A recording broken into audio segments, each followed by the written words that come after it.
It's not been a great year for Toyota. The monster recall has given them publicity for all the wrong reasons. But this car here is the car they think is going to change that and put a smile on their faces. At first glance, it may look very much like the Toyota Auris, their family hatchback that's recently been facelifted.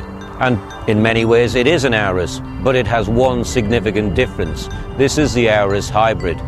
That means this car is powered by a combination of a 1.8 litre petrol engine and an electric motor that has startling conclusions. This is the big difference. This Auris is powered by a hybrid engine, a 1.8 litre petrol linked to an electric motor that has dramatic results on the pocket. The result is 74 miles to gallon, just 89 grams per kilometre CO2 emissions, which means zero road tax, zero congestion charge. And that's the facts and figures you really want to know about. There are some small but quite subtle changes to the design. Here, you can tell you've got a hybrid because you've got the blue colouring around the front of the Toyota badge. And the grille is just a one-bar chrome grille. You get a new, sportier bumper. That's the nice thing. There's some quite sporty changes to this car, and it's the same at the rear. This is the first hybrid car to be built in Europe, and great news, it's made in Britain.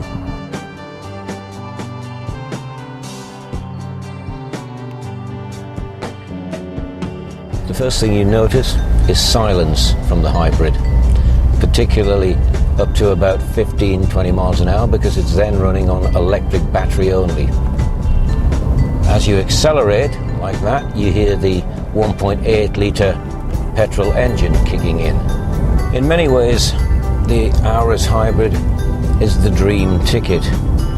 It's got eco-friendliness. It's 89 grams per kilometre, which is very, very green.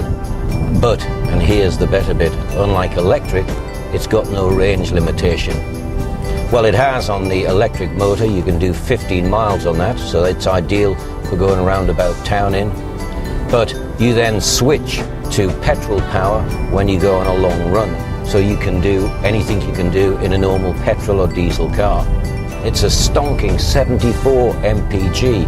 Now that's enough to put a lot of diesels to shame, a lot of super minis to shame, and that's in a good sized family hatchback.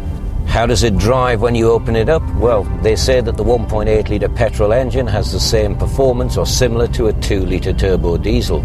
So you don't lose out on performance. It'll cruise at the motorway limit very, very easily and at considerably more speed if you could do it without losing your license.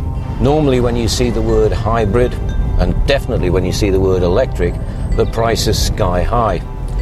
The starting price for this 1.8 Auris, which is very well equipped, is $18,950. That undercuts all the hybrids apart from the Honda Insight, but this is a considerably better motor.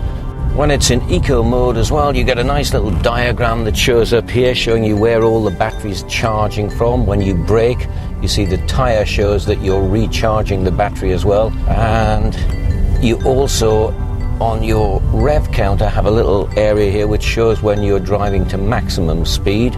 When you're in eco mode, you go into green. So there's lots of guides to let you know exactly how you're driving. And when you put everything together, I can see very few reasons to question why Toyota are confident that it will take such a good share of its Auris sales. They think they're going to get a lot of conquest people coming to the brand, people who want to have an environmental car but don't want to have any restrictions on mileage and don't want to have a truly sky-high price. It could be just the car with petrol continue to go through the roof at the right time for Toyota.